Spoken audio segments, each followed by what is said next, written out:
Get it out now. I need a little more. How do you feel about this music, Jonathan? I don't mind it. Do you like it? Yeah, it's the right kind of funky, if you know what I'm saying. It came with the mixer. It did. Does that change your opinion? A little bit. Yeah. We didn't pay for this. A little bit. Except for we paid for it when we bought the mixer. All right. It is literally, jingle number 1 Yeah. in there. It's awesome. I love it. Anyway, we're up and rolling. Welcome back to another episode of Burnt Offerings. I'm Patrick. I'm back in the garage. It's a sunny summer evening for you all. It's an early spring evening for us, but the doors are open and we're happy. I'm alongside Steven. Hello, it's about time. It's warm here. Dang it. Not that I'm bitter. Not really all that warm here yet, but Better we're than getting it was there. a week ago. And Ryan's alongside.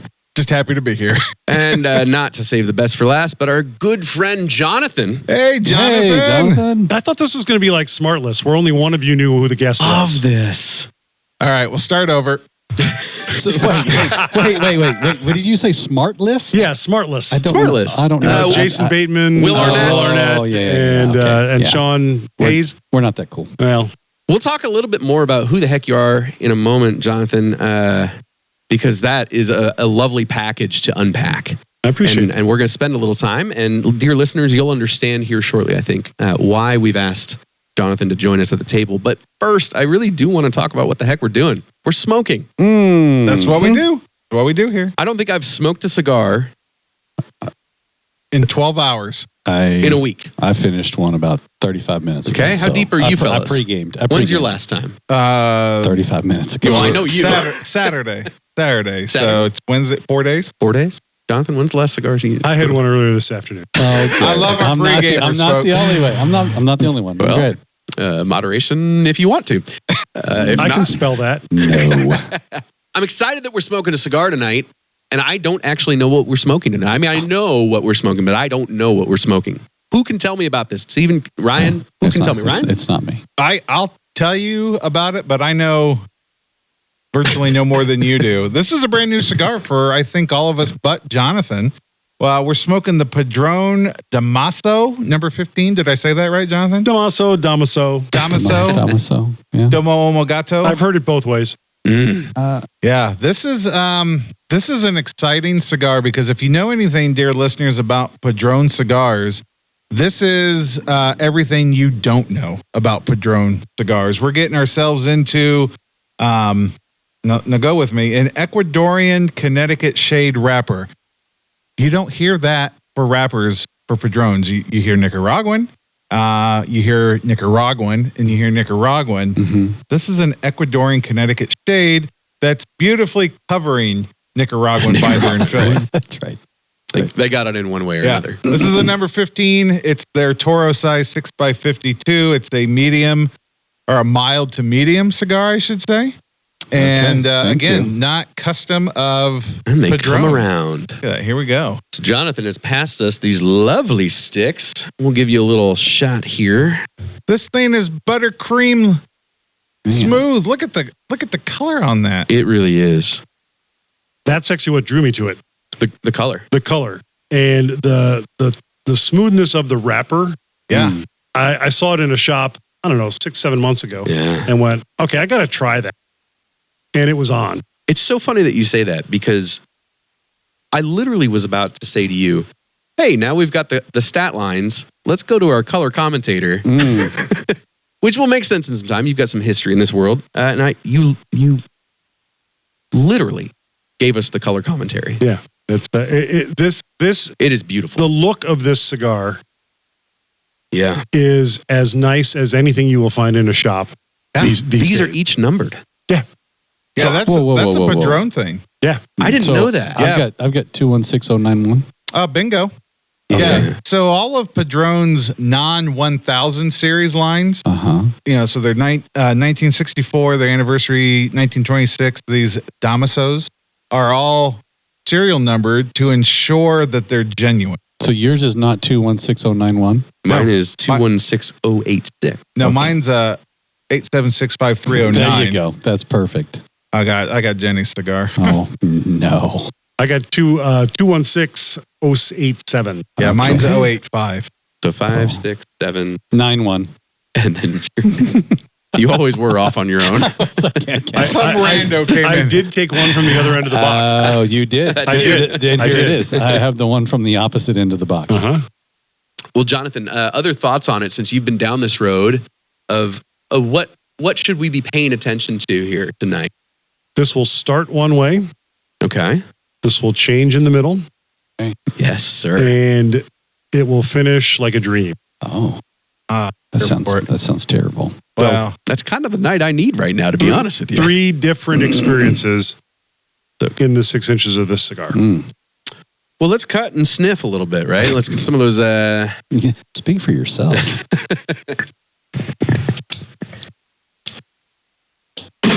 Now, there's the preference question. Do you prefer your V to go horizontally across your cigar as you smoke it, or do you prefer it vertically? You mean as I hold it in my mouth? Yes. And I would say that also is how you like. I typically would say horizontally is in line with the front of the band in my mind, but it doesn't have to be. But I do mean about in your mouth. Do you prefer vertical or horizontal when you smoke, or do you not care? Not given it any thought till this hot minute. Let me know tonight. Okay. I start horizontal and end vertical. Yeah. See, that I usually start my day vertically and usually end horizontally. Isn't that interesting? Yeah. Wow. But when I V cut, this is so dumb. This whole thing is dumb. I want the trough to line up with the front of the band. Are you joking or are you messing with me? No. You did that on purpose. Yeah, I mean. Okay, so you're the exact opposite. Except when I have a box press cigar, I cut the wider way, the V. But when I have a rounded cigar, I cut. Mine. So See, you guys think this is foolish. This is precisely why I asked this. That is crazy. Mine is awful. Mine's askew. You're diagonal. Mine's askew. It's you don't care. I don't care. That I just is cut so it. in And line with his personality. According to mine, I'm a little off. I gotta line it up with the front of the band. Me too, but I go. No, you guys are way too into Yeah, this. I'm more Steven. So you guys don't pay attention to the band orientation when you. This is wild. Not on a round. Not cigar. on a round cigar. If I'm cutting a box press cigar, I will go as it makes sense to fit the cutter. Either wide or short. or short. But I don't. If it's round, I don't care. Yeah, I prefer the wide V cut on a box press cigar. Yes. Unless it is the darkest of the dark box press. Then I like. There's a little cigar aficionado wisdom right there. That's not some newbie thinking. Well, I actually learned that from somebody. It was a guy from CAO that was in a shop I was in one time. Okay, and he got talking about it, and he had a very detailed rationale for why that was the way to go. Yeah, and he also was able to by sight identify exactly what the wrapper was and how dark it was. And it was only above a certain point. And I'm like, okay, that's 15 steps beyond where I am. Can we have 2 seconds on why the dark cigar got cut a different way? I think it's because the intensity of the dark wrapper and the dark filler pulling less through. was too much for a horizontal. Okay. So it was a short side cut to make it more intentionally intense. Huh. Wow. Narrow the drawdown. Yeah. That's what I remember that's from that strategy. I'm way too noob, evidently, and I've been smoking for a while. I don't know. I really didn't expect how that would go, though. But I would love to hear, listeners, we would really love to hear from you about that. I didn't even know you needed to ask the question. I want to know. Put it in the comments. I want to know. How do you V-cut? What's your orientation of your V-cut? It's getting weird. We're going to move on. Yes. What do you think about the cold draw, boys? I got some kind of like fruity, raisiny. Yeah, this is like the holiday fruit and nut tray.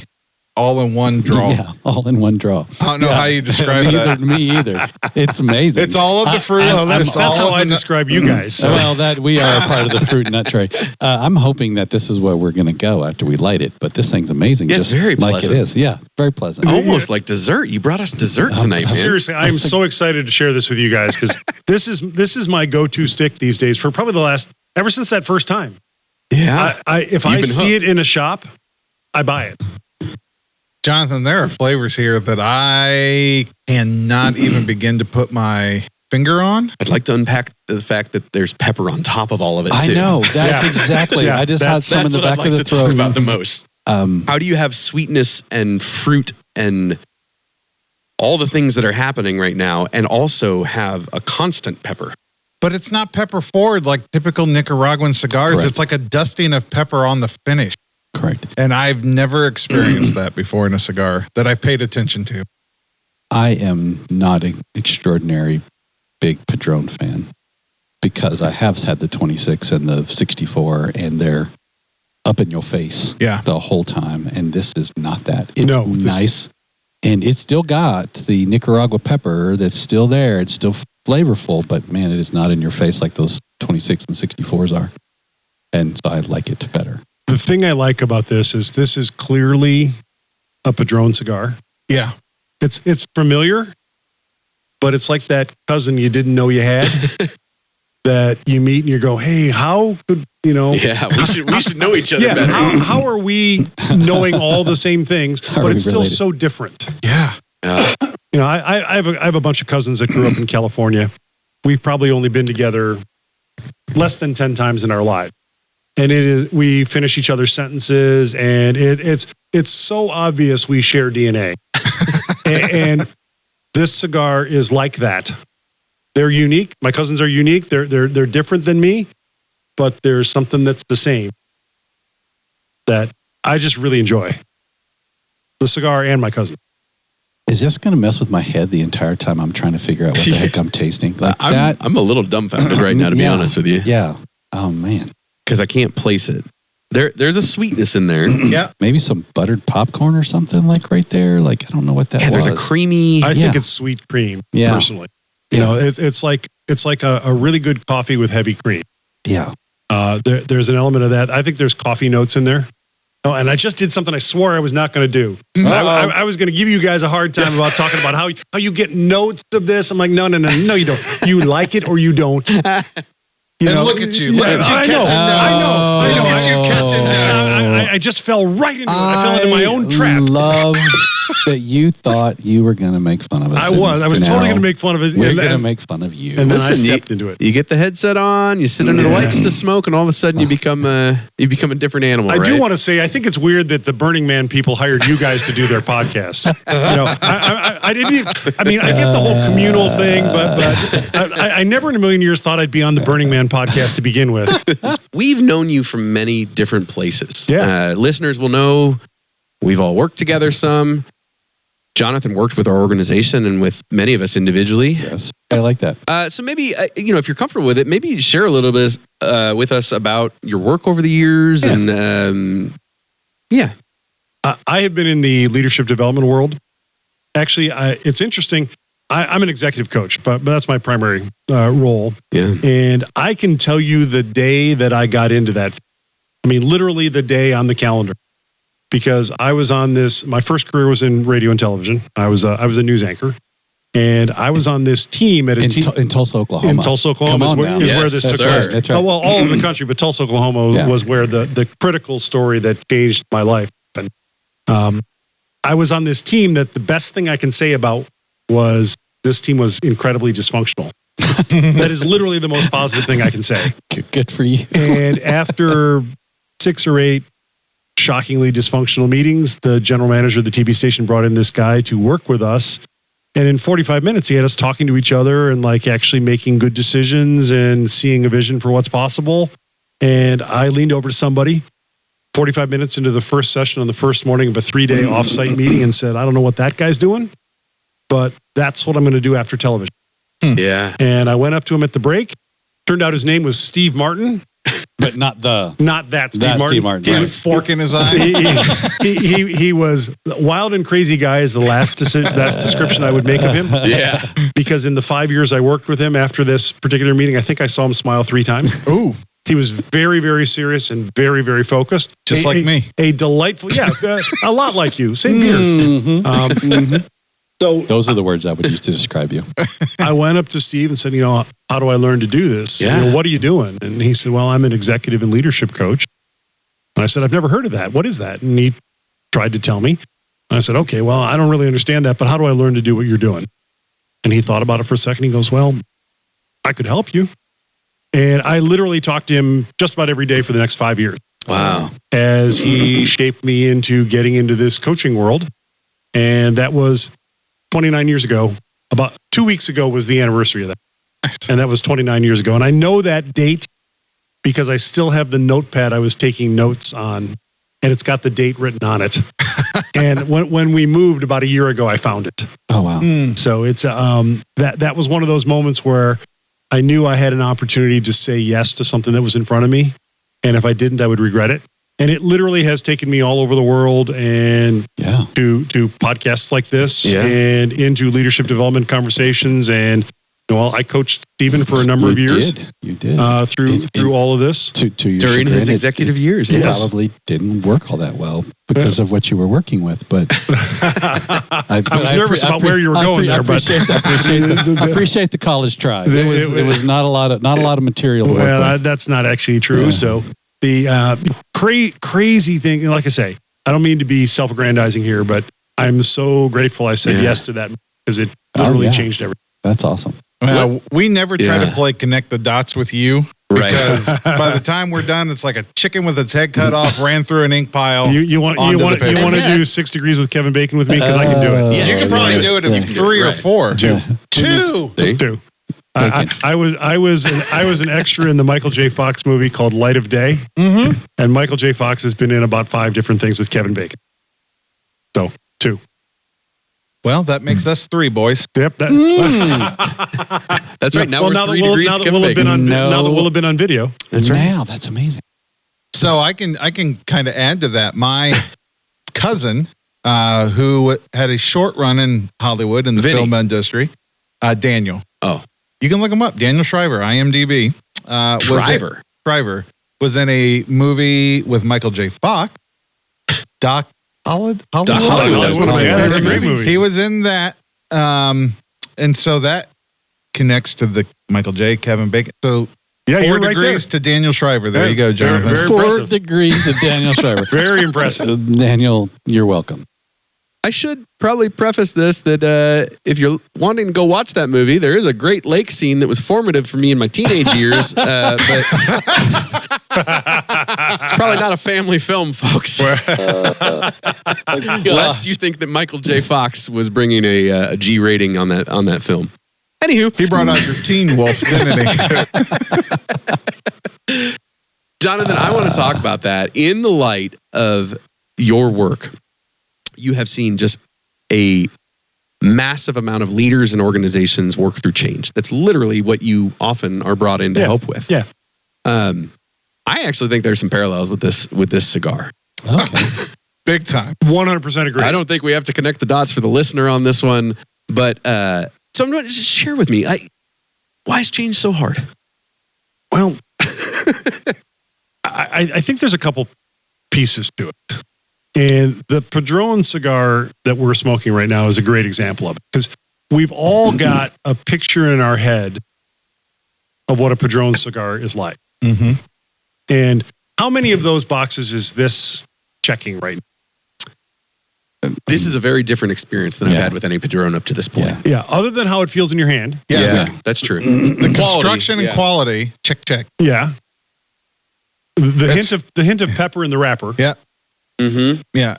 But there's not much else. The band, like the artwork of the band, that's it. Yeah. Flavor-wise, this thing is a radical departure from the status quo of Padrón cigars. And when I first saw this in the rack, and like I said, I was drawn to the wrapper because the wrapper is different than anything you'll see out there, color and texture. Yeah, white background instead of brown. Right. And I looked at this and went, you know what? I like Padrón. I like a Connecticut wrapper from time to time. I'm going to assume that my relationship with Padrón is that they won't lead me wrong. Mm-hmm. Yeah. I think that's hard for us in 2026 to assume that relationships we've already had won't lead us wrong. So I think that this whole change idea has really accelerated in 2026 because I'm not as convinced we're as confident in our relationships today as we have been in the past. And that's a scary, that just multiplies the fear of change. Everybody likes to know what to expect. Surprises have a love-hate reputation. You either love them or you hate them. There's nobody who's neutral about surprises. And that is an extension of this whole idea that, hey, am I going to know what to expect? Can I be confident in what I'm going to experience in a particular moment, whether it's with an interpersonal relationship? Like, let's take Ryan, for example. Most of the time, you know exactly what to expect from Ryan. The unexpected. And every once in a while, he really surprises you. He will surprise you, but we know that about him. Yeah. So even though he's surprising us, we expect that. There's not much like that is consistent and connected. And I don't want to say predictable, but reliable in the world these days. So I would argue that human nature has always been adverse to change because we have this thing in our brains that causes us to protect ourselves. Yeah. And it's just gotten even harder in today's day and age. Yeah. Because there's so little that we actually trust the way we used to. So I think it's a complex and layered situation. There's so many roads I could go down with that. That's I'm just sitting here thinking, I'm so glad we got a cigar in hand for this conversation. Is that the truth? We're going to settle in, folks. Yep. Yeah, I mean, like, it's funny, even that mention, right? I mean, we often talk about the cigar shop being one of the few places that you still get civil discourse with strangers, right? Even on politics sometimes. I don't always agree with the guys, but I've had civil disagreements with guys in cigar shops that I can't have anywhere else in my life right now. Maybe the barbershop. Yeah. Although have you been to the barbershop lately? No. It's been a hot minute. Literally years. Yeah. I think there's something to be said for the barbershop and the cigar shop. That's a good word. There's not a whole lot of other places. And why do you think the cigar shop or the barber shop is holding on to that decorum and the rest of our institutions, places in public life have just said, nah, we don't need to find a way to communicate well about this. Just pick your side, stick up to it. I'm going to start with the barber shop. All right. Because in the barber shop, when you walk in there, you don't look like you're going to look when you're done. So there's no keeping up appearances. This dude is dropping bombs. Dropping it, yeah. Seriously. There's no keeping up appearances in the barber shop. Right. And when you walk into the cigar shop, you, most of the time, many times, have had a hell of a day. And you're just like, I need to forget about all the stuff I've been trying to put out there and just be for a while. And then we set something on fire and all of a sudden we feel a little bit better. Yeah, and I think too, either of those places, you don't walk in there. The reason you go in there is not to get into these conversations. I go to the barbershop to get my hair cut or my beard trimmed in my case. Yeah, because I haven't got my hair cut in a long time. Yeah. But I'll get a beard trim. You need to grow some first. And then, cigar shop, much the same. Yeah, I'm not looking to come in there and find somebody to get into an argument with or to get chippy with or whatever. I'm just there to chill out, and everybody else is too. And then the conversations can flow out of that. I do think a little more natural. You finally put language, Jonathan, on something that we've talked about quite a bit. Maybe listeners would recall that we are not always the biggest fans of some of the bro culture that shows up in cigar world. Oh, I'm here to tell you. There's a lot of it. There's a lot of it. And sometimes we've wandered into some shops in our travels and we've just said it was a really commercial shop. It attracted a lot of tech bros in Patagonia vests. But you... For example, I would have phrased it like that up to this point. And then you gave us better language, which is what I'm pushing against is I really dislike when you walk into a shop and there's performative culture happening. Yeah. From the patrons. Yeah. It's an instant turn off for me, even if the shop's great. And what ends up happening is it ends up being a fine experience. We end up sequestering though. Yeah. Because I'm not interested in that. I'm super interested. What happens? We end up talking to the staff usually. Because the performers in the, go buy the most expensive cigar you can in the room just because it's the most expensive cigar. I'm not interested in that. Watch the staff in a place like that. Or watch your barber. They've figured out how to talk to everybody. Yeah. And sometimes those guys are able to knock down that performative stuff. That's a good word too. And you get people you would never expect to talk to. Not always, but the staff always comes out friends with everybody. And I think that's a skill that is undervalued in the world. I agree. How do you walk into a place where you, my acid test of a brand new shop. I drop into places when I travel fairly often. Right. And you get way more air miles than we are. Yeah. I travel a lot. Handful. Right. And my acid test for a shop is, can I walk in there with my laptop and if I need to actually get some work done, but if I'm open to it, talk to the people around me. And it's the places that I like best where I can do both. Mm-hmm.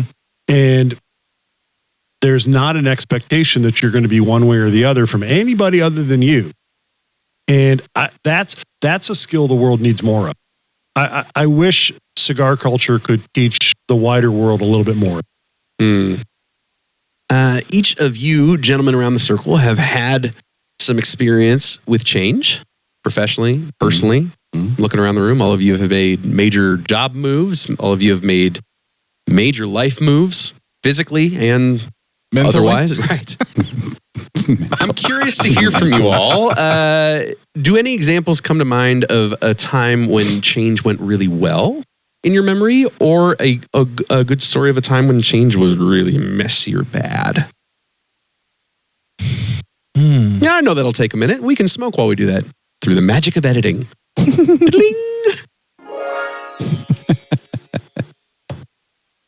I went from the top to the middle. Okay. In your job? In my job. So I stopped being the top of an organization and went to being, I guess if you order them in order, I guess I'm I'm in the third level down. Yeah, in corporate life, you'd be a VP, which... Yeah, I'm just below that now. Because there's only one at the top, and then there's a whole bunch at 2, and I'm sitting at 3 with a whole bunch of other people. But sometimes I sit in the 2 seat, sometimes I sit in the 3 seat, depends on which meeting I'm going to. I love not being in charge. Yeah. I told my boss on Tuesday, please don't stop being my boss. I don't want your job. I like going home on the weekends and not giving 2 craps about what's going on anywhere else. And I go putz around in my backyard, and it's beautiful. So now you get where I come from. Yeah. When you were my boss, and I'm like, I don't want your job. Yeah, that's right. That's right. It's been a pleasant change. Do you think that's going to last? I have no earthly idea. Probably Damn not. it, Jonathan! Probably not. Why can't we have nice things? That's right. Probably not. I wonder about that because, I started my own thing 19 years ago because I was tired of people putting appointments on my calendar. Okay. Yeah. That's literally why I went out on my own. Patrick, breathe, brother. Breathe. That's like what I've been telling my wife for the last 2 years. This is the journey I'm heading towards. Yes. I that is literally the reason why I started my own thing. Yeah. And most days, the vast majority of days since then, I've been very happy with them. Mm-hmm. There have been a couple where I've thought to myself, there's been a season 2 or 7 where I thought to myself, I sort of wish I worked for someone. And then I think to myself, yeah, but they'd have control over your calendar. They'd be directing me to do all those kinds of things. And I revert back relatively quickly. So I'm always curious about, I have a theory, and I can't prove this. I got no data behind this. But I have a theory that once you've been the top leader in an organization, that's always going to live in you at least a little bit. It makes it hard. Yeah. Yeah. I'm learning to be second. Sometimes third, depends on what day it is. Well, you did say something really beautiful, though, is that you really respect and appreciate your boss. Yes, I do very much. Now, if you didn't... That would be hard. Yeah. That would be hard. Yep. Right, you trust the leader above you. I do. I totally do. And that is true. So, she helped kind of recruit me. So that was helpful. So there's some trust been built there. And yeah, but if all of a sudden tomorrow she walked out and somebody took her place and didn't particularly care for that person, that could be hard. Well, I know this person who's your leader, and them's would be big shoes. They would, and not because she has big feet, but that would be a hard role to fill. Yeah. And I think that is another example of how sometimes those transitions, it really comes down to the relationship. Yeah. If you've got the right relationship, it makes all of that so much easier. Yeah. And this is an interesting thing. There's a study that Deloitte put out, I don't know, 6-7 months ago, talking about how we shouldn't call soft skills anymore. I saw this. Yeah. They're I need to read this. Yeah, I'll send it to you. Please do. I'll send it to you. That soft skills are really the power skills for making organizational culture fly. 100%. And they're all about how the relationship makes a huge difference. They're all about how when you can be compassionate, when you can meet people with compassion, when you can work toward a vision. Yeah. And in fact, there's a whole bunch of research also that says vision actually isn't even a strong enough picture. It's, and Patrick hinted at this when he was introducing me. If you can get people to dream about where they might go together, it makes that entire shift so much easier. Yeah. Yes. I said to a woman today, there's been an employee sitting in the middle of our organization who retired. So they have 2 more days of work. The end of the month is their last day. And they've picked a person potentially who didn't have the experience for this job. And she was lamenting that this person doesn't know how to be a fill in the blank. And I said, nobody needs to know how to be that thing. They need to know how to lead people. They need to know how to be caring for people. That's what they need to know how to do. Because guess what? All the other people underneath them, they're the skill people. Yep. And if you can't figure that out, then you don't need to be in that seat. And I love that. It's not just casting vision. It's inviting other people into that vision after you've painted a picture. Yeah. And I was trying not to be arrogant in the moment, but I'm like, I can go lead that spot because I don't need to know how to do what they do. I just need to know how to lead people well. But that's the fundamental unlock. And for you, I think the challenge of what you're talking about, Jonathan, is that I think it's a little bit easier for folks to do that shift within the nonprofit world, right? Because nonprofits sometimes have space for really high performers, strategic thinkers. Good nonprofits often attract them, right? Those folks go to die in other institutions, right? Mm-hmm. Because what happens is there's just not often enough seats at the top for somebody that can do that work. Mm-hmm. And they're really going to suffer in that task-based, skill-based work, right? Mm-hmm. So it's interesting because those folks will interview well, you'll hire them. But man, if you don't move them into a role where their relationship actually moves the organization forward, where that skill does anything for them, they're gone, right? They fizzle out, they burn out, they're frustrated, and it's like because they're not working in their prime there. And you, thankfully, you got to work in that prime. I would say the other thing that you didn't give yourself credit for here that paid dividends on that transition and still is that, I mean, you were super self-aware that you were stepping out of a top role into your current role, but you also bring a really healthy amount of humility to your role that some others that reach that point just do not possess. Talk about a superpower. Right. Humility is the ultimate multiplier. Yeah. I'll just use you three as an example. Okay. Seriously, because you three used to all work together. Yes. Yeah. And it took an enormous amount of humility for Stephen to step out of that role, for Patrick to leave the organization entirely and still stay connected, for Ryan to move through, how many roles have you had? 4? Yeah, 4 or 5. He's the second generation of Ron Waters almost. In a different way.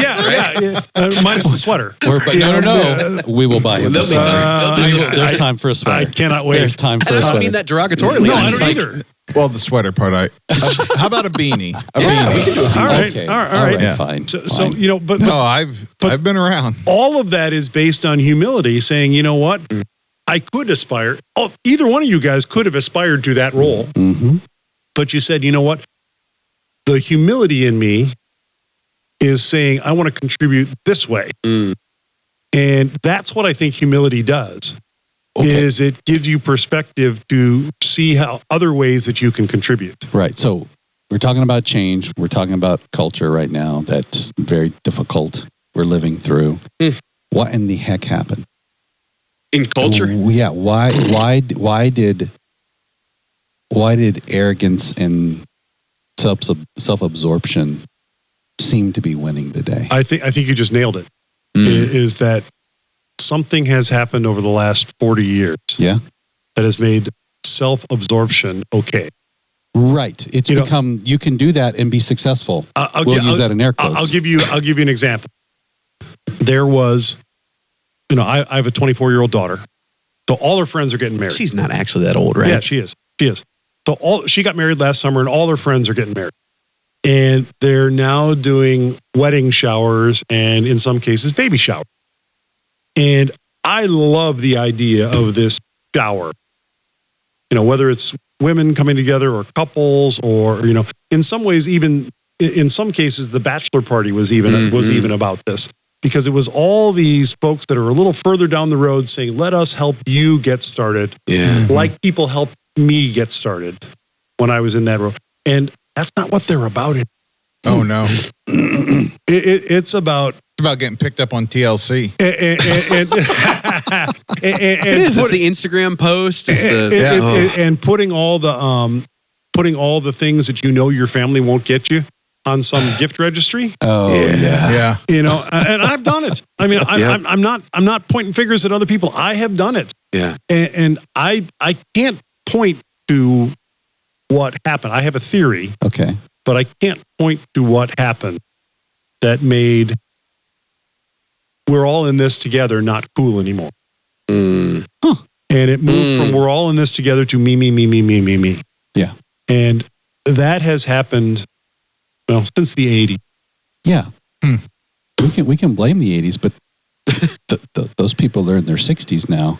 Maybe their 70s if they were in their 20s or 30s in the 80s. So those people are still kind of like that, though. Well, yeah, but are they in charge? Or they're not in charge, but they're still all about themselves. Well, they definitely shaped the culture that led us to this spot, right? Social media didn't help. Yeah. And the fact that it's really easy to make yourself look good on a Facebook post, it doesn't help. Yep. It doesn't help. That's true. I'm thinking of a leader I know that had a corporate event about 2 weeks, and at the last minute got COVID. Couldn't go. Sent his brand new number 2 to host this dinner with all their biggest clients, and then actually had the spine to post on LinkedIn, this is what happened. And here are all the emotions I'm feeling about them. And you should have seen the comments. I'm sure. They were, oh, that's terrible for you. With a side order of, wow, that took an incredible amount of humility to put that out there. You didn't meet the expectation. And those were the kind, humble comments were the ones that really resonated. Mm-hmm. And it absolutely stopped me in my tracks because you just don't see that. Yep. Like you could. Mm-hmm. But what a difference it would make. Yeah. Yeah. The example I use about the whole coaching world, in my first career as a news anchor, I spent all day, every day, trumpeting the worst thing somebody did on their worst day. Right. That was my job. That was our Florida Man episode. That was my job. And they had Tulsa Man. Did they have Tulsa Man? Tulsa Man this weekend. He retired to Florida eventually. Hey, I worked in Tampa too. Goodness, there it is. You did get Florida Man stories. So, you bet. That's a whole nother podcast. Jake, we will revive that with you. You can come on the next Florida Man Smoke that we do. I don't need to ever go to another crime scene or court case. No. Ever again. That sounds terrible. And your heads would spin all the way around if you saw some of the. So that was my job, though, to make a big deal out of that. Yeah. Coaching. And what I think you guys are about, what this podcast is about, is I get to now every day call the best out of people. Oh, yeah. So that they have their best, they have a shot at having their best day every day. And I wish there was more of it. Yeah. When you encounter people that operate that way, it makes a difference. Okay, I'm getting off my soapbox. No. I'm riding your soapbox. I'm learning. I'm learning that you got to show up. I know it's really cliche right now in culture to be like, hey, you got to bring your full self. That sounds cliche. But I'm learning that in change, good, bad, or ugly, I'm in the room, I'm in the moment for a reason. And it's not to conform to what's not working. Now, was there some maturing that needed to happen so that I don't leave a trail of carnage in my wake? Yes, there's been a lot of learning to get there. And these guys are laughing because I think you experienced many years of me pushing like that in ineffective ways. But no, I was just remembering the story about the time you were sitting in a meeting and you just basically called out the leader right there and there. And that was the last day you worked there. That's true. Yeah. You fired him? Nope. Wasn't me. Wasn't me. Well, I'm going to push on you a little, Patrick, here. On the heels of that story. Hit it. Because just showing up with your full self, being present and engaged, I'm going to suggest that there's 2 steps further that need to happen. Number 1, every single time that happens, you have an opportunity to call the best out of the other person. And that's a choice. That is an absolute choice. Now we're going to go into brain science research just for a second here. Because this is, I learned this from my colleagues at Case Western Reserve, from Richard Boyatzis, from Melvin Smith, from Ellen Van Osten, who would be shocked to be called out on a cigar podcast. But and here we are. Send them the link. Now, they're I will. I will. If this makes the cut, I will. We'll go find their subreddit and just drop the whole episode. Now, that being said, they talk about the positive emotional attractor, which is one of the networks that runs in the parasympathetic nervous system in your brain. Now, we're going heavy here. I love this. We're going heavy. Now, light that second cigar. They have identified that because of our fight or flight response, because we protect ourselves, our brains protect ourselves, we have a bias toward negative input. And in order to counter that, we need to be a 3-to-1 ratio in favor of the positive emotional attractor versus the negative emotional attractor. So when you're calling the best out of someone, it takes 3 times as much effort as it does to correct someone.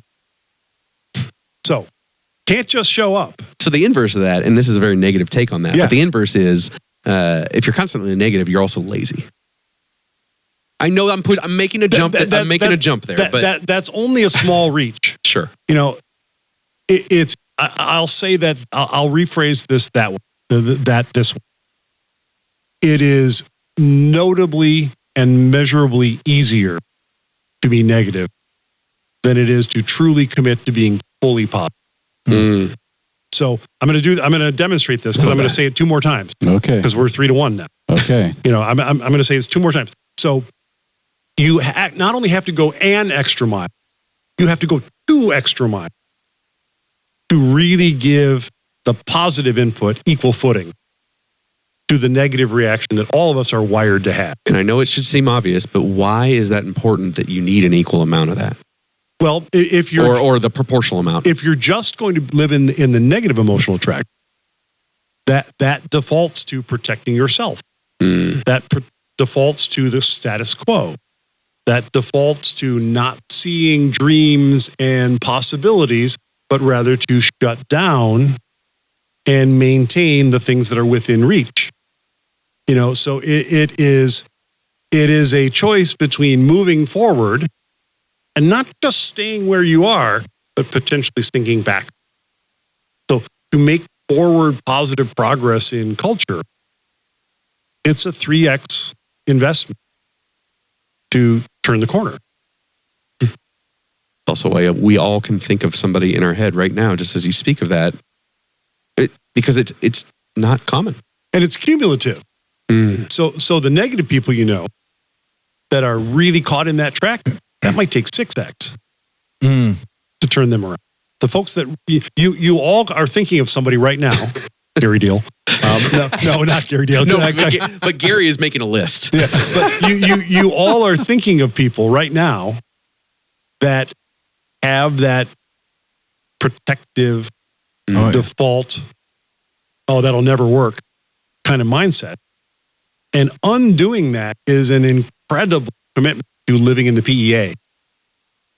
So I think that's another reason why change is so hard. Because it's easier to just, we're wired to just make sure we're okay. and sometimes stepping forward requires an incredibly different amount of investment to make those things happen. The middle of this cigar does radically shift and change a little bit. I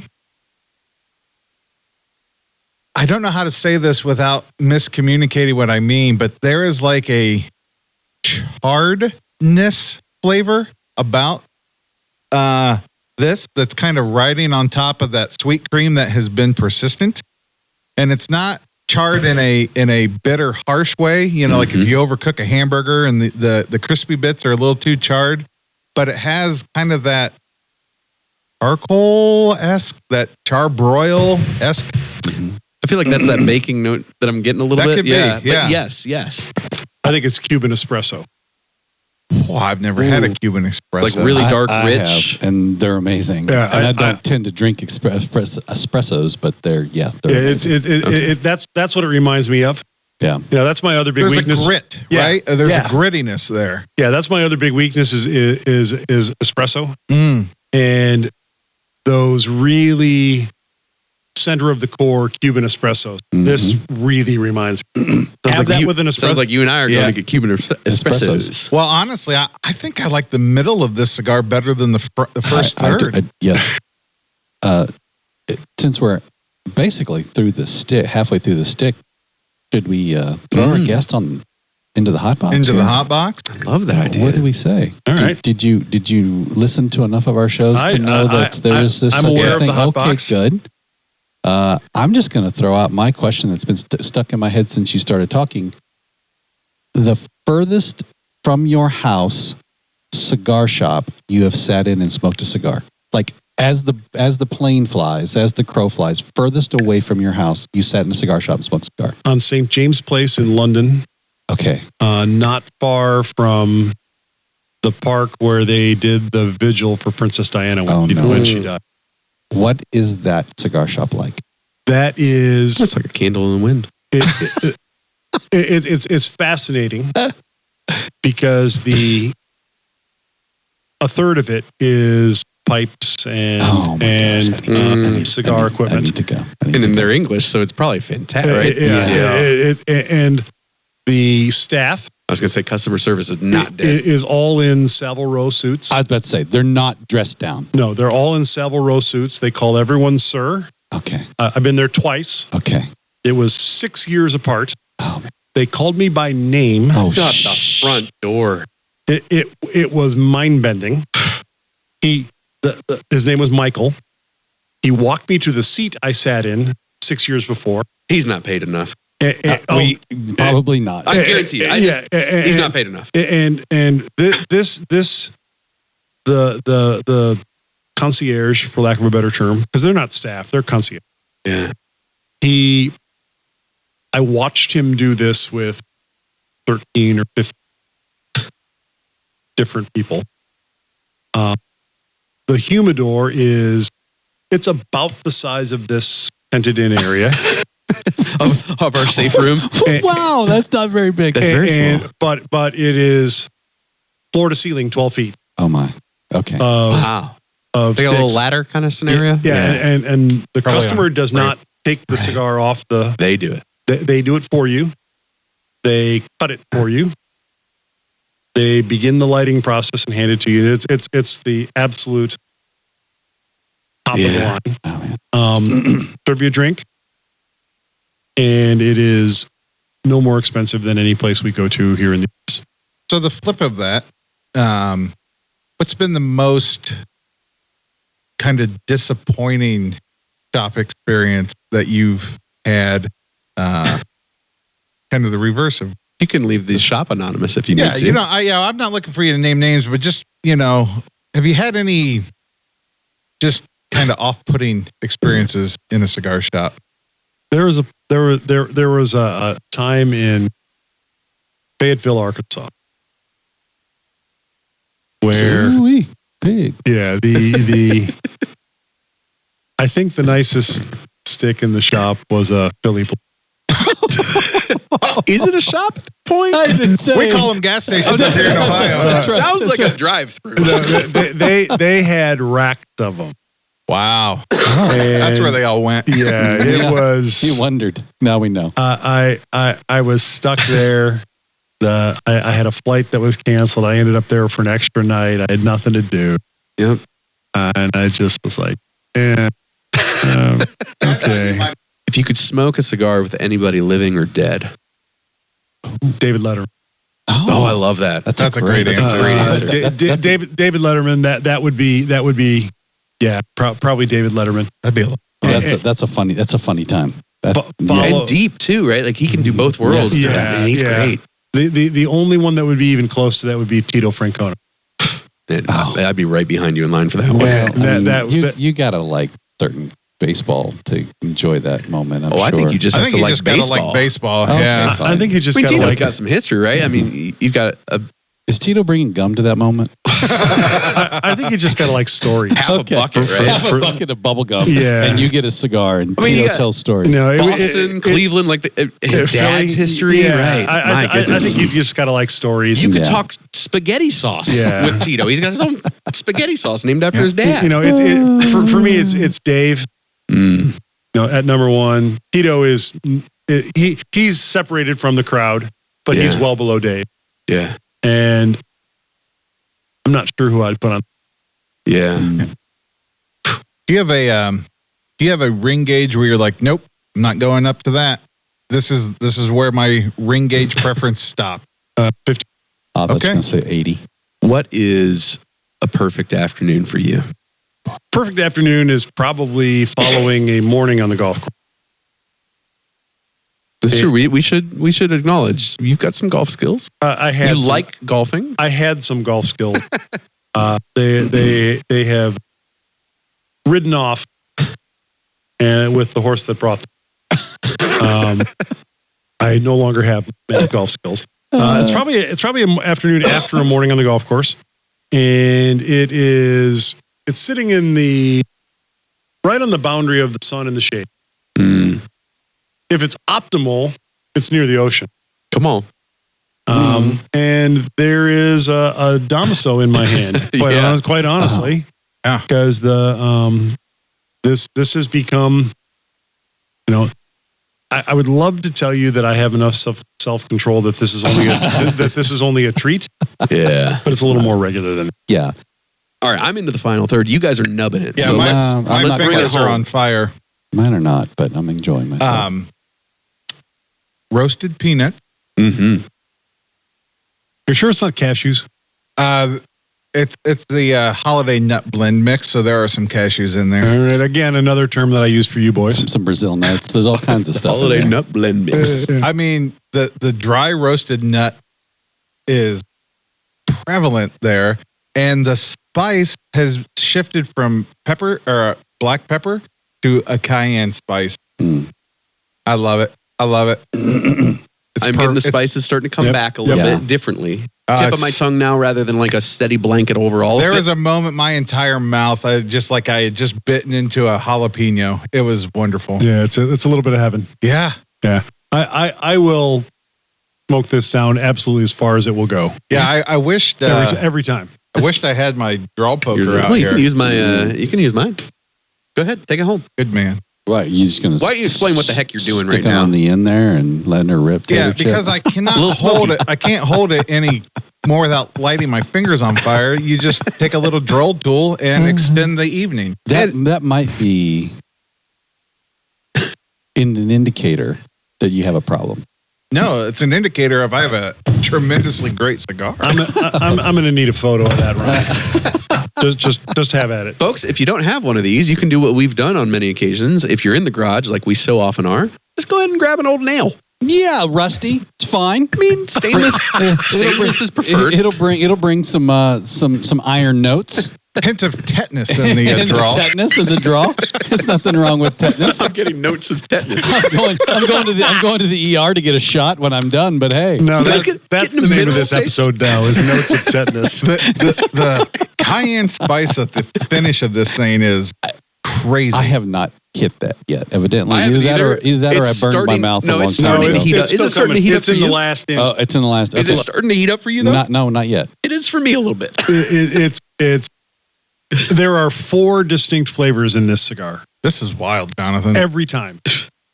The other thing I love about this is so freaking consistent. Yeah. Every time there's 4 distinct flavors. Yeah, because we've had some before where it's like, oh, that's amazing, and then the next stick, it's like, where did that go? No, you will experience this every time. I wonder how these age. Oh, I bet everything just matures even deeper. But I don't know that I could let something age. Yeah, could you let them sit? I've never been able to keep them in the humidor long enough. I would have to put it at your house and forget that I am storing it over to your house. I'm smoking them, brother. Found them on the internet. They are on the internet. Okay. Yeah. They're not shop exclusives. They're only in They're brick not. and mortar. Okay. And I will tell you that I find them in about 2/3 of the shops that carry Padrón. Okay. So they're relatively easy to find. Have you had any of the other sizes? I have.